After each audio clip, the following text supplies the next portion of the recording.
Hello दोस्तों, स्वागत करता हूँ आपके अपने ही चैनल टॉक्स फॉर यू में। दोस्तों, आज का वीडियो संजय वीर कॉलेज रांची के इंटरमीडिएट सेक्शन के लिए है और इस वीडियो में इंटरमीडिएट के एंट्रेंस टेस्ट के लिए जनरल नॉलेज का क्वेश्चन प्रैक्टिस कराने जा रहा हूँ। ठीक है, यहाँ पे इस प्रैक्टिस सेट में आपको जितने भी क्वेश्चंस मिलेंगे ये आपके सिलेबस के अकॉर्डिंग है और साथ में मैं बता दूँ आप सभी को कि इसी तरह के क्वेश्चंस आपके एंट्रेंस टेस्ट में भी आएंगे, क्योंकि इस तरह के क्वेश्चन पिछले साल के एग्ज़ाम में आ चुके हैं। ठीक है, इसलिए इस प्रैक्टिस सेट में जितने भी क्वेश्चंस मिलेंगे आपको देखने को, सभी क्वेश्चंस को अच्छी तरह से देखिएगा। और यहाँ पे मैं यह भी बता दूं कि यहाँ पे जितने भी क्वेश्चंस है, ठीक है, मैं ये नहीं कह रहा हूँ कि यही क्वेश्चंस आएंगे, बस मैं आप सभी को यहाँ पे बताना चाहता हूँ कि इस तरह के क्वेश्चन आ सकते हैं। बाकी आप अपने स्तर पे एंट्रेंस टेस्ट के लिए जो है अलग से तैयारी कीजिए। ठीक है, तो यहाँ पे चलिए देखते हैं जनरल नॉलेज का जो भी क्वेश्चन है उन सभी को। लेकिन वीडियो में आगे बढ़ने से पहले अगर आपको संजय वीर कॉलेज रांची से रिलेटेड लेटेस्ट अपडेट्स चाहिए तो हमारे चैनल को सब्सक्राइब करें और हमारे साथ जुड़े रहें, ताकि आपको टाइम टू टाइम इन्फॉर्मेशन मिलता रहे। ठीक है, तो यहाँ पे फर्स्ट क्वेश्चन है, in which year was Jharkhand formed as a separate state. यहाँ पे आपसे पूछा गया है कि झारखंड का गठन किस वर्ष एक अलग राज्य के रूप में हुआ। ठीक है, तो यहाँ पे ऑप्शन है ए 2000 ईस्वी, बी 2010, सी 1991, डी 1985। अगर आप झारखंड के निवासी हो तो आई होप आप सभी को मालूम होगा कि झारखंड जो है बिहार से 15 नवंबर को 2000 ईस्वी में अलग हुआ था। सेकेंड क्वेश्चन है, which place is also known as the Shimla of Jharkhand. यहाँ पे आपसे पूछा गया है किस स्थान को झारखंड का शिमला कहा जाता है। तो यहाँ पे ऑप्शन है ए रांची, बी नेतरहाट, सी जमशेदपुर, डी हजारीबाग। अगर आप इसका आंसर नहीं जानते तो मैं बता दूं, इसका सही ऑप्शन होगा यहाँ पे ए रांची। ठीक है, question number 3, who led the first people's revolt against the British East India Company in Jharkhand. यहाँ पे आपसे पूछा गया है कि ब्रिटिश ईस्ट इंडिया कंपनी के विरुद्ध प्रथम जन विद्रोह का नेतृत्व किसने किया था। Option A Birsa Munda, B Sidho Kanhu, C Tilka Manjhi, D Sidho Murmu. ठीक है, 4 ऑप्शन है, इसमें आपको बताना है कि कौन ऐसे व्यक्ति हैं जिन्होंने ब्रिटिश ईस्ट इंडिया कंपनी के विरुद्ध प्रथम जन विद्रोह का नेतृत्व किया था। तो इसका यहाँ पे सही ऑप्शन होगा ऑप्शन सी तिलका मांझी। ठीक है, question number 4, what is the name of the festival of flowers of the Adivasis in Jharkhand. यहाँ पे आपसे पूछा गया है कि झारखंड में आदिवासियों के फूलों के त्यौहार का क्या नाम है। Option A Karma, B Sarhul, C Tusu, D Sohrai. Correct option है यहाँ पे ऑप्शन बी सरहुल। ठीक है, question number 5, which hill station of Jharkhand is also known as the queen of Chota Nagpur. तो यहाँ पे आपसे पूछा गया है कि झारखंड के किस हिल स्टेशन को छोटा नागपुर की रानी के नाम से जाना जाता है। Option A Ranchi, option B Netarhat, C Hazaribagh, D Jamshedpur. तो यहाँ पे अगर इसका आंसर नहीं मालूम तो यहाँ पे मैं बता दूँ, ऑप्शन बी जो नेतरहाट है ये सही आंसर है। मतलब नेतरहाट को छोटा नागपुर की रानी कहा जाता है। ठीक है, question number 6, who was the first chief minister of Jharkhand. यहाँ आपसे पूछा गया है कि झारखंड के पहले मुख्यमंत्री कौन थे। ए बाबूलाल मरांडी, बी शिबू सोरेन, सी मधु कोड़ा, डी करिया मुंडा। यहाँ पे 4 ऑप्शन है, इनमें से आपको बताना है। अगर आपकी जनरल नॉलेज अच्छी है और अगर आप झारखंड के इतिहास के बारे में अच्छी तरह से जानते हैं तो यहाँ आप बता पाएंगे कि बाबूलाल मरांडी जो कि ऑप्शन ए है ये इसका करेक्ट आंसर होगा। ठीक है, question number 7, who was the first governor of Jharkhand. ठीक है, यहाँ आपसे पूछा गया है कि झारखंड के पहले राज्यपाल कौन थे। Option A Romesh Bhandari, option B Syed Sibtey Razi, C Swaraj Kaushal, D Prabhat Kumar. इसका यहाँ पे करेक्ट ऑप्शन होगा ऑप्शन डी प्रभात कुमार। ठीक है, प्रभात कुमार झारखंड के पहले गवर्नर रहे हैं। उसके बाद question number 8, which tribal leader led the first people's revolt against the British East India Company in Jharkhand. यहाँ पे आपसे पूछा गया है कि झारखंड के किस आदिवासी नेता ने ब्रिटिश ईस्ट इंडिया कंपनी के खिलाफ पहले जन विद्रोह का नेतृत्व किया था। ठीक है, तो यहाँ पे ये जो क्वेश्चन है ये पहले भी मैंने आपको बताया यहाँ पे क्वेश्चन नंबर 3 में। यहाँ पे दोबारा मैंने इसलिए इस क्वेश्चन को रखा है क्योंकि कई बार ऐसा देखा गया है कि एग्ज़ाम्स में टीचर्स चाहते हैं कि एक ही क्वेश्चंस को दोबारा घुमा करके कुछ चेंज करके दिया जाए, और टीचर्स ये देखते हैं कि स्टूडेंट्स कंफ्यूज होते हैं या फिर नहीं होते, और वे चाहते हैं कि इस कंफ्यूजन के कारण स्टूडेंट्स यहाँ पे रॉन्ग आंसर दे। तो इसके लिए यहाँ पे मैंने आपको दोबारा वही क्वेश्चन दिया है। यहाँ पे इसका आंसर आपको मालूम होगा कि इसका आंसर जो है ऑप्शन जो है बी सही होगा, ठीक है, तिलका मांझी। उसके बाद क्वेश्चन नंबर 9, ये भी क्वेश्चन मैं पूछ चुका हूँ। Which festival is celebrated by the Adivasi of Jharkhand with flowers. यहाँ पे इसका मतलब है झारखंड के आदिवासी फूलों के साथ कौन सा त्यौहार मनाते हैं, ठीक है। ये भी क्वेश्चन थोड़ा सा चेंज करके यहाँ पे पूछा हुआ है। इसका आंसर आपको मालूम होगा ऑप्शन बी सरहुल। उसके बाद question number 10, which state is located to the north of Jharkhand. यहाँ पे आपसे पूछा गया है कि झारखंड के उत्तर में कौन सा राज्य स्थित है, ठीक है। Option A Himachal Pradesh, option B Bihar, option C Punjab, option D Kerala, ठीक है। यहाँ पे 4 ऑप्शन है, 4 में से आपको बताना है कि झारखंड के उत्तर में कौन सा राज्य स्थित है। तो यहाँ पे आप देख सकते हैं कि हिमाचल प्रदेश, पंजाब और केरला जो है झारखंड के आसपास है नहीं। बिहार ही एक ऐसा राज्य है, तो आप आसानी से गेस कर सकते हैं। और यहाँ पे इसका करेक्ट आंसर भी होगा बिहार, ऑप्शन बी, ठीक है। Question number 11, which state is located to the east of Jharkhand. यहाँ पे आपसे पूछा गया है कि कौन सा राज्य झारखंड के पूर्व में स्थित है। Option A Maharashtra, option B West Bengal, option C Haryana, option D Himachal Pradesh. तो यहाँ पे झारखंड के पूर्व में वेस्ट बंगाल स्थित है, ठीक है। Question number 12, what is the capital of Jharkhand. Jharkhand के निवासी हैं तो आप जरूर जानेंगे इसका सही answer. Option A Hazaribagh, option B Bokaro, C Ranchi, option D Giridih. तो यहाँ पे option C Ranchi correct option होगा। Question number 13, which language is the first official language of Jharkhand. यहाँ पे आपसे पूछा गया है कि झारखंड की कौन सी भाषा पहली आधिकारिक भाषा है। Option A Kurukh, B Hindi, C Bengali, D Santhali. अगर आपको नहीं मालूम इसका आंसर तो यहाँ पे मैं बता दूँ, option D Santhali correct option है और करेक्ट आंसर है। यहाँ पे क्वेश्चन नंबर 14 है, which river creates the Hundru fall in Jharkhand. यहाँ पे आपसे पूछा गया है कि झारखंड में हुंड्रू फॉल का निर्माण कौन सी नदी करती है।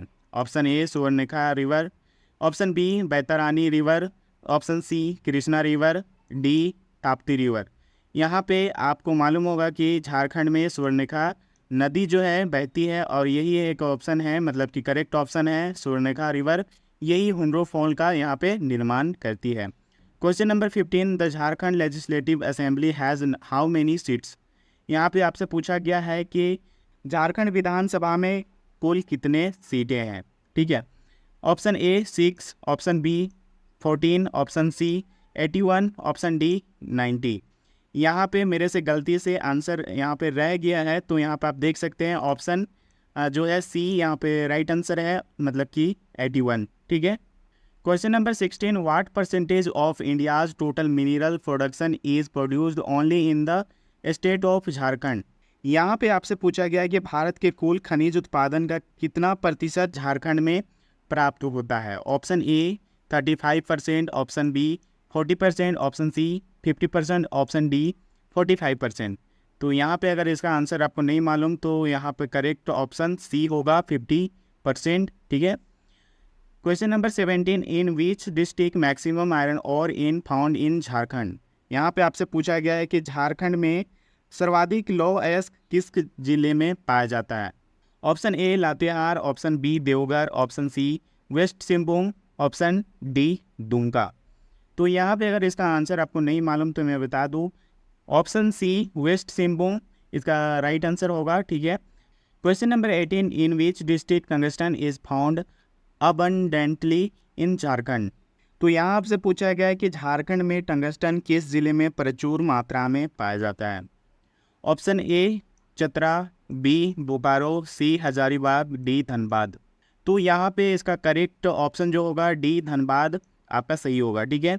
Question number 19, which type of iron और इज़ फाउंड इन झारखंड। यहाँ पे आपसे पूछा गया है कि झारखंड में किस प्रकार का लौह अयस्क पाया जाता है। Option A limonite, option B haematite, option C magnetite, option D siderite. यहाँ पे जो भी यहाँ पे सही है वो आपको चूज करना है, तो यहाँ पे ऑप्शन बी जो है वो सही आंसर है। Question number 20, which year was संजीविर कॉलेज रांची एस्टेब्लिश्ड। यहाँ पे आपसे पूछा गया है कि संजीविर कॉलेज रांची की स्थापना किस वर्ष हुई थी। Option A 1944, option B 1955, option C 1960, D 1972। अगर आप संजीविर कॉलेज में एडमिशन लेने वाले हैं तो आपको इतना मालूम होना चाहिए कि कौन से वर्ष में संजीविर कॉलेज रांची का स्थापना हुआ था। तो यहाँ पे इसका करेक्ट ऑप्शन ए है, मतलब कि 1944। उसके बाद question number 21, who is known as the iron man of India. यहाँ पे आपसे पूछा गया है कि भारत का लौह पुरुष के नाम से किसे जाना जाता है। Option A Jawaharlal Nehru, option B Sardar Patel, option C Bhagat Singh, option D Subhash Chandra Bose. तो यहाँ पे आपको बताना है कि कौन भारत के लौह पुरुष के नाम से जाने जाते हैं। तो ऑप्शन बी यहाँ पे राइट आंसर होगा, सरदार वल्लभ भाई पटेल। ठीक है। उसके बाद question number 22, who founded the Indian national Congress. यहाँ पे आपसे पूछा गया है भारतीय राष्ट्रीय कांग्रेस की स्थापना किसने की। Option A Jawaharlal Nehru, B Dadabhai Naoroji, option C Bal Gangadhar Tilak, option D A O. Hume.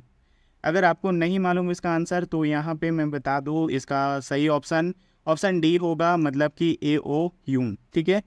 A.O.. Hume ने 1885 ईस्वी में जो है 28 दिसंबर को इंडियन नेशनल कांग्रेस की स्थापना की थी।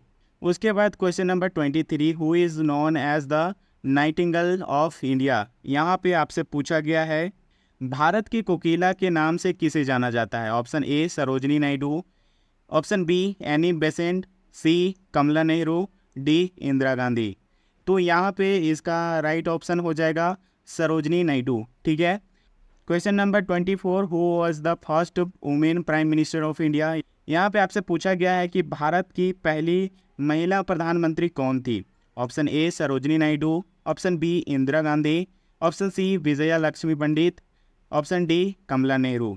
तो आई होप इसका आंसर आपको मालूम होगा कि भारत की पहली महिला प्रधानमंत्री कौन थी, मतलब कि यहाँ पे राइट आंसर इसका हो जाएगा ऑप्शन बी इंदिरा गांधी। ठीक है। उसके बाद क्वेश्चन नंबर 25 यहाँ पे है, वो authored the book discovery of India. उसके बाद क्वेश्चन नंबर 25, वो authored the book discovery of India. यहाँ पे आपसे पूछा गया है कि डिस्कवरी ऑफ इंडिया मतलब भारत की खोज पुस्तक की लेखक कौन है। Option A Jawaharlal Nehru, option B Rabindranath Tagore, option C Subhash Chandra Bose, option D Bhagat Singh. इसका सही आंसर है यहाँ पे ऑप्शन ए जवाहरलाल नेहरू। जवाहरलाल नेहरू ने भारत की खोज मतलब कि डिस्कवरी ऑफ इंडिया की पुस्तक लिखी थी। ठीक है। उसके बाद question number 26, where is the headquarters of the Indian institute of information technology. यहाँ पे आपसे पूछा गया है कि भारतीय सूचना प्रौद्योगिकी संस्थान का मुख्यालय कहाँ है। Option A Ranchi, option B Chhindwara Madhya Pradesh, C Coimbatore, D Allahabad. तो यहाँ पर आप बताइए कि भारतीय सूचना प्रौद्योगिकी संस्थान का मुख्यालय कहाँ है। तो यहाँ पे अगर इसका आंसर नहीं मालूम तो मैं बता दूँ कि इसका ऑप्शन डी सही होगा, Allahabad. Question number 27, which city is called the information technology capital of India. यहाँ पे आपसे पूछा गया है किस शहर को भारत की सूचना प्रौद्योगिकी राजधानी कहा जाता है। Option A Cochin, B Coimbatore, C Mumbai, D Bengaluru. तो यहाँ पे आप बताइए कि भारत के किस शहर को सूचना प्रौद्योगिकी की राजधानी कहा जाता है। इसका ऑप्शन डी यहाँ पे सही होगा, बेंगलुरु। ठीक है। उसके बाद यहाँ पे है question number 28, the earth is at the largest distance from the sun on which date. यहाँ पे आपसे पूछा गया है कि किस तिथि को सूर्य और पृथ्वी के बीच सबसे ज़्यादा दूरी होती है। ऑप्शन ए 21 जून, ऑप्शन बी 3 जनवरी, ऑप्शन सी 4 जुलाई, ऑप्शन डी 23 सितंबर। तो यहाँ पे आपको बताना है सूर्य और पृथ्वी के बीच की दूरी सबसे ज़्यादा किस दिन को होती है। ऑप्शन बी यहाँ पे राइट आंसर होगा जनवरी 3, मतलब कि 3 जनवरी को सबसे ज़्यादा दूरी होती है पृथ्वी और सूर्य के बीच। अगर यहाँ पे आपसे पूछा जाता कि सूर्य और पृथ्वी के बीच सबसे कम दूरी कब होती है, किस तिथि को होती है, तो इसका सही आंसर होता 4 जुलाई। ठीक है। 4 जुलाई को यहाँ पे मतलब कि पृथ्वी और सूर्य के बीच सबसे कम दूरी होती है। उसके बाद क्वेश्चन नंबर 29, यहाँ पे क्वेश्चन है, how long does it take for light from the sun to reach earth. यहाँ पे आपसे पूछा गया है कि सूर्य से पृथ्वी तक पहुँचने में सूर्य के किरण को कितना समय लगता है। Option A 8 hours 20 seconds, B 8 minutes 20 seconds, C 8 seconds, D 20 seconds. यहाँ पे आपको बताना है कि सूर्य से पृथ्वी तक पहुँचने में सूर्य की किरण को कितना समय लगता है। आई होप ये जनरल सा मतलब एक सिंपल सा क्वेश्चन है, तो पता ही होगा कि इसमें समय लगता है 8 मिनट और 20 सेकेंड का, तो ऑप्शन बी सही होगा यहाँ पे। उसके बाद question number 30, what percentage of insolation is received by the earth surface. यहाँ पे आपसे पूछा गया है कि पृथ्वी की सतह को सूर्यताप का कितना प्रतिशत प्राप्त होता है। Option A 0.47, B 0.51, C 0.66, D 0.87। यहाँ पे जो पृथ्वी का सतह है और ऊपर से जो सूर्य की किरण यहाँ पे पड़ती है, तो ये पृथ्वी का सतह सूर्य की किरण में जितने भी सूर्य ताप होते हैं वो कितना प्रतिशत यहाँ पे ये प्राप्त करता है। तो यहाँ पे ऑप्शन बी जो है इसका राइट आंसर होगा, मतलब कि 0.51%। ठीक है। उसके बाद question number 31, for a time difference of 2 hours what is the longitudinal distance. यहाँ पे आपसे पूछा गया है 2 घंटे के समय अंतराल के लिए देशांतर दूरी कितना होना चाहिए। Option A 15 degree, option B 30 degree, option C 45 degree, option D 60 degree. तो यहाँ पे आपको बताना है सही आंसर, तो यहाँ पर ऑप्शन बी जो है वो सही होगा, मतलब कि 30 डिग्री। आपको पता होगा कि अरुणाचल प्रदेश और यहाँ पे जो गुजरात है, दोनों के बीच जो लॉन्गिट्यूडनल डिस्टेंस है वो 30 डिग्री का है। ठीक है, 30 डिग्री का यहाँ पर लॉन्गिट्यूडनल डिस्टेंस है, जिसके कारण दोनों के बीच जो है 2 आवर्स का यहाँ पर समय अंतराल होता है। Question number 32, what is a star. तारा क्या है। Option A small planet, option B gigantic luminous celestial sphere of gas that glows by radiation generated from its internal energy source, C a comet, D a moon। तो यहाँ पे option में जो भी यहाँ पे वर्ड्स है वो तो आपको मालूम होगा इसका हिंदी मीनिंग, कि प्लेनेट्स का मतलब होता है ग्रह, कोमेट का मतलब होता है धूमकेतु, और मून का मतलब होता है चांद। ऑप्शन बी का हिंदी मीनिंग है गैस का एक विशाल चमकदार आकाशीय गोला जो अपने आंतरिक ऊर्जा स्रोत से उत्पन्न विकिरण से चमकता है। तो यहाँ पे इसका सही आंसर और सही ऑप्शन यहाँ पे होगा ऑप्शन बी, मतलब कि गैस का एक विशाल गोला की तरह है जो कि अपने आंतरिक ऊर्जा से चमकता है। ठीक है, स्टार ना तो प्लेनेट है, ना कि धूमकेतु है, और ना ही चांद है। ठीक है, ये तो आपको मालूम होगा कि स्टार के पास अपना खुद का जो है रोशनी होता है। Question number 33, which is the closest star to the earth. यहाँ पे आपसे पूछा गया है कि पृथ्वी के सबसे निकटतम तारा कौन सा है। Option A Proxima Centauri, option B Alpha Centauri, option C Sirius, option D the sun. यहाँ पे आपको मालूम होगा कि पृथ्वी के सबसे निकटतम तारा कौन है, द सन, मतलब कि सूर्य जो है पृथ्वी के सबसे निकटतम तारा है। Question number 34, through how many Indian states does the Tropic of Cancer pass. यहाँ पे आपसे पूछा गया है कि कर्क रेखा भारत के कितने राज्यों से होकर गुजरती है। Option A 9, option B 7, option C 8, option D 6। यहाँ पे आपको बताना है कि भारत के कितने राज्यों से होकर के कर्क रेखा गुजरती है। तो ऑप्शन इसका सी हो जाएगा सही, मतलब कि भारत के 8 राज्यों से होकर के कर्क रेखा गुजरती है। ठीक है। Question number 35, tropic of cancer passes through which of the following state. यहाँ पे आपसे पूछा गया है कि यहाँ पे आप बताइए कि जितने भी यहाँ पे ऑप्शन दिए गए हैं इसमें से कौन से राज्य से होकर के कर्क रेखा गुजरती है। Option A Madhya Pradesh, B Mizoram, C Tripura, D all of these. तो यहाँ पे ऑल ऑफ दीज या फिर ऑल ऑफ द अबव जो है ये राइट आंसर होगा, मतलब कि मध्य प्रदेश, मिजोरम और त्रिपुरा जो है तीनों राज्य से होकर गुजरती है। इसके अलावा 5 और राज्य है। Question number 36, which day is celebrated as international women's day. यहाँ पे आपसे पूछा गया है कौन सा दिन अंतर्राष्ट्रीय महिला दिवस के रूप में मनाया जाता है। ऑप्शन ए 1 जनवरी, ऑप्शन बी 23 फरवरी, ऑप्शन सी 8 मार्च, ऑप्शन डी 10 अप्रैल। तो आपको यहाँ पे बताना है कि किस दिन महिला दिवस मनाया जाता है, मतलब अंतर्राष्ट्रीय महिला दिवस। तो ऑप्शन सी सही होगा 8 मार्च। ठीक है। Question number 37, which day is celebrated as a world's water day. यहाँ पे आपसे पूछा गया है कि अंतर्राष्ट्रीय जल दिवस किस दिन मनाया जाता है। ऑप्शन ए 22 मार्च, ऑप्शन बी 10 दिसंबर, ऑप्शन सी 13 नवंबर, ऑप्शन डी 27 जनवरी।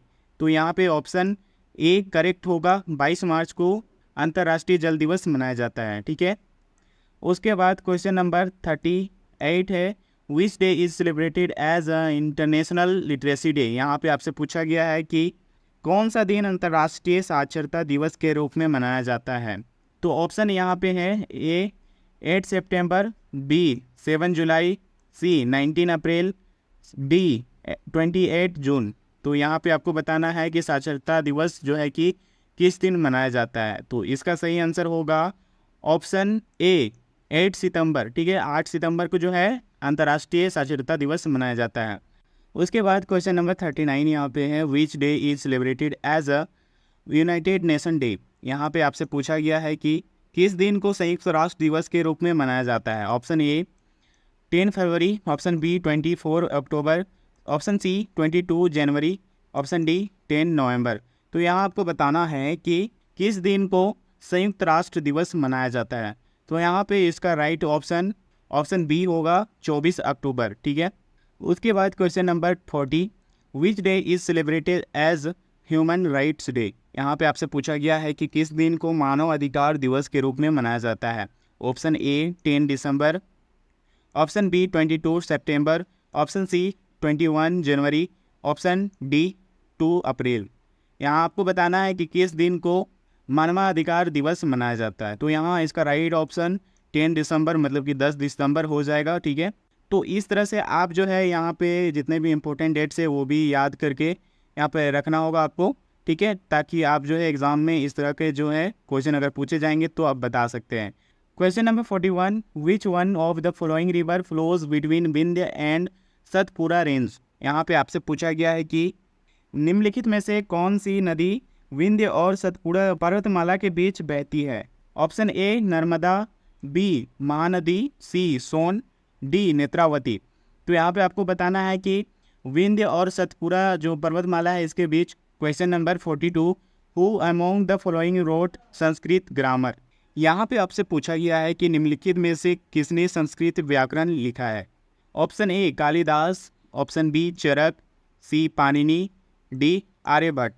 तो यहाँ पे आप बताइए कि संस्कृत ग्रामर किसने लिखी है। तो यहाँ पे इसका सही आंसर होगा सी पाणिनि। ठीक है, question number 43, which among the following head streams meets the Ganges last. यहाँ पे आपसे पूछा गया है कि निम्नलिखित में से कौन सी जलधारा सबसे बाद में गंगा नदी में मिलती है। Option A Alaknanda, option B Pindar, option C Mandakini, option D Bhagirathi.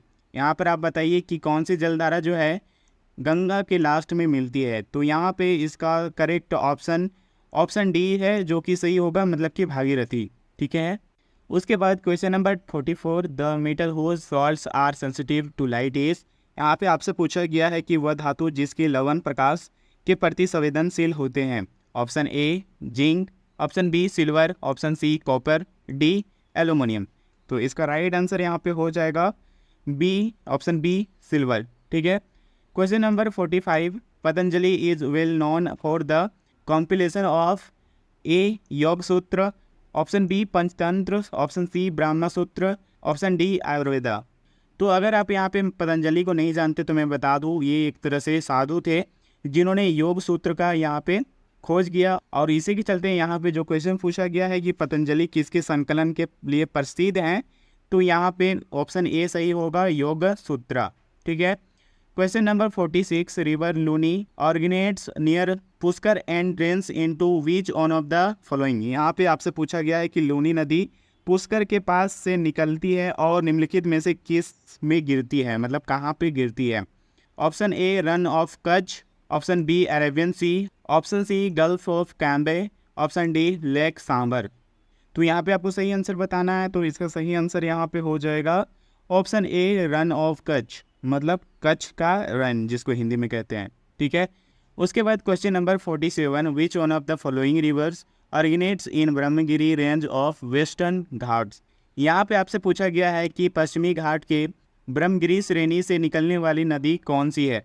Option A Pennar, option B Kaveri, option C Krishna, option D Tapti. यहाँ पे आपको बताना है कि पश्चिमी घाट के ब्रह्मगिरी श्रेणी से निकलने वाली नदी कौन है। तो यहाँ पे इसका सही आंसर हो जाएगा कावेरी, ऑप्शन बी। ठीक है, उसके बाद question number 48, the country that has the highest barley production. यहाँ पे आपसे पूछा गया है कि सर्वाधिक जौ उत्पादन करने वाला देश कौन सा है। A China, B India, C Russia, D France. यहाँ पे आप बताइए कि बार्ली मतलब कि जौ का उत्पादन करने वाला सबसे मतलब सर्वाधिक उत्पादन करने वाला देश कौन सा है। तो यहाँ पे ऑप्शन बी राइट आंसर होगा, मतलब कि भारत। ठीक है, भारत जो है जौ का उत्पादन सर्वाधिक करता है। Question number 49, tsunami are not caused by. यहाँ पे आपसे पूछा गया है कि सुनामी किसके कारण नहीं होती है। ए हैरिकेन्स, बी अर्थक्वेक्स, सी अंडर सी लैंडस्लाइड, डी वोल्केनिक एरप्शन। यहाँ पे आप बताइए कि यहाँ पे जितने भी ऑप्शन हैं इनमें से किसके कारण सुनामी का निर्माण नहीं होता है। तो यहाँ पे सही ऑप्शन हो जाएगा ऑप्शन ए हैरिकेन्स। हैरिकेन्स तूफान का ही एक दूसरा नाम है। ठीक है, अर्थक्वेक मतलब भूकंप, भूकंप के कारण सुनामी आता ही है। अगर समुद्र के नीचे भूस्खलन होता है तो उसके कारण भी यहाँ सुनामी आ सकता है। अगर ज्वालामुखी विस्फोट होता है तो उसके कारण भी सुनामी आ सकता है, लेकिन तूफान के कारण सुनामी नहीं आता है। ठीक है, question number 50, Chambal river is a part of. यहाँ पे आपसे पूछा गया है चंबल नदी किसका भाग है। Option A Sabarmati basin, option B Ganga basin, C Narmada basin, D Godavari basin. यहाँ पे आप बताइए कि चंबल किसका पार्ट है। तो यहाँ पे सही ऑप्शन जो हो जाएगा आपका ऑप्शन सी नर्मदा बेसिन।